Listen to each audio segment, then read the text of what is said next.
Hey, Earl here. I want you to think about the most expensive thing you'll ever buy. Most people say their house. Makes sense. It's the biggest number they'll ever see on a piece of paper. Sign here, initial there. Congratulations.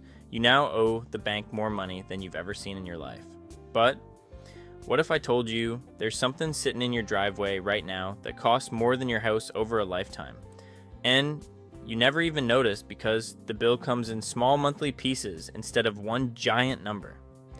I'm talking about your car payment.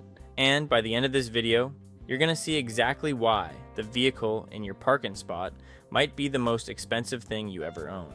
Not because of the sticker price, but because of what that monthly payment could have become if you'd sent it somewhere else. Let me introduce you to a guy named Mitch. Mitch is an HVAC technician out of Ohio. He's been fixing air conditioners and furnaces since he was 22. Good, steady work. Makes about $55,000 a year. And like most working people in this country, Mitch has had a car payment running for basically his entire adult life. He doesn't buy crazy. No luxury brands, no sports cars, just a solid truck every 5 or 6 years. His payment runs about $700 a month, which is right at the national average for a new vehicle right now. Every time one loan ends, he trades in and starts the next one. He's never thought twice about it because everybody he knows does the exact same thing. Here's what Mitch has never calculated. If he's had a $700 a month car payment from age 22 to age 62, that's 40 years of payments. 700 times 12 is $8,400 a year. Over 40 years, that's $336,000 out of his pocket, just in payments. Before insurance, before gas, before the tires and brakes and that weird noise, the mechanic charges you $200 to identify. $336,000. That's close to the median home price in a lot of this country. Mitch literally paid for a house in car payments and never lived in it. But that's just the out-of-pocket number. And on this channel, we always run the real math. So let's put that $700 a month into a compound interest calculator and see what happens. $700 a month invested at 7%, which is the market's long-run return after inflation, for 40 years grows to roughly $1.8 million. If that number just stopped you, hit the like button. I need you to stay with me because this gets worse before it gets better. $1.8 million. From a car payment. That's not a freedom number.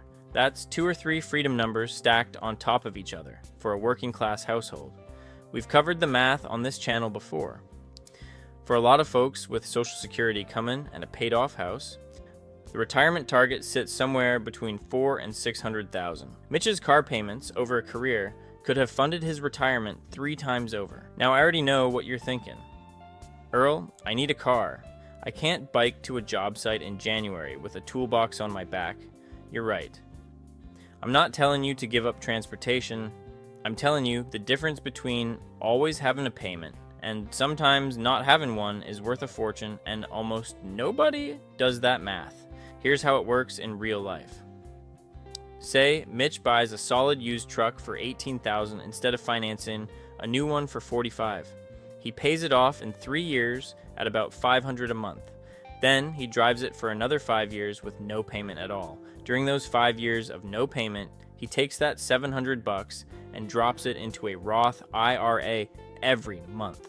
Same paycheck, same life, just a different destination for the money. 5 years of $700 a month at 7% gives Mitch about $50,000. Then he buys his next used truck and repeats the cycle. Every time he goes through the loop, he banks another chunk. After 3 or 4 rounds of this over 25 years, the invested pile is sitting at several $100,000, and he never once rode a bicycle to a job site. The trick is the gap years, the years between payments, where the money has nowhere to go except into your future. Most people fill that gap with a new vehicle the second the old loan ends, because the dealership sends them a letter and the new models look real nice under those showroom lights. I get it. I once bought a car because it had a CD player that held 6 discs at once. That felt like the future. It was not the future. It was $600 a month for 4 years. Now let me be straight with you because that's what we do here. I mentioned in the fake bills video that vehicle costs are one of the biggest leaks in a working person's budget. That episode covered it at a high level. Today I'm showing you the lifetime number because most people never see it all at once. When you add up every payment across every vehicle over an entire career, the total is the kind of number that makes you sit down. The working class folks who actually retire early almost all have one thing in common. They broke the car payment cycle somewhere along the way. They drove something paid off for a few extra years. They bought 2 or 3 years old instead of brand new. They let the first owner eat the depreciation hit and then picked up the same truck at a 30% discount. That's not deprivation. That's just math. And here's the part that ties it all together. Your car loses value every single day you own it. Your investments gain value every single day they sit there. When you borrow money to buy something that's sinking while your retirement account sits empty, you're running in 2 wrong directions at the same time. The day you flip that equation, even partially, everything changes. I wasted more money on vehicles than I care to admit. I bought things that looked good in the parking lot and left me broke by Friday. I once traded in a truck that still ran fine because the new one had heated seats, and I live somewhere it's warm 10 months out of the year. That heated seat cost me about $40,000 over the life of the loan. I hope my backside appreciated it, because my retirement account sure didn't. The car payment is the bill that hides in plain sight. It shows up every month. It feels normal, and nobody questions it, because the whole country decided a long time ago that a permanent car payment is just part of being an adult. It's not. It's a choice.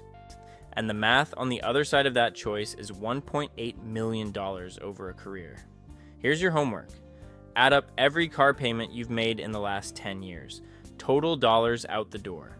Then go to a compound interest calculator and see what that money would be worth if you'd invested it instead. Don't beat yourself up about the past. Just see the number. Then decide what the next 10 years look like. Type keys in the comments, along with your current monthly car payment. Whatever it is, 500, 700, 800. Put it out there. When you see somebody else's number, give them a thumbs up. We're all looking at the same leak from different driveways. Subscribe if this is the kind of straight talk that helps. No hype, no crypto, no just make 6 figures nonsense. Real math for real people. Thanks for watching. I'll see you in the next one.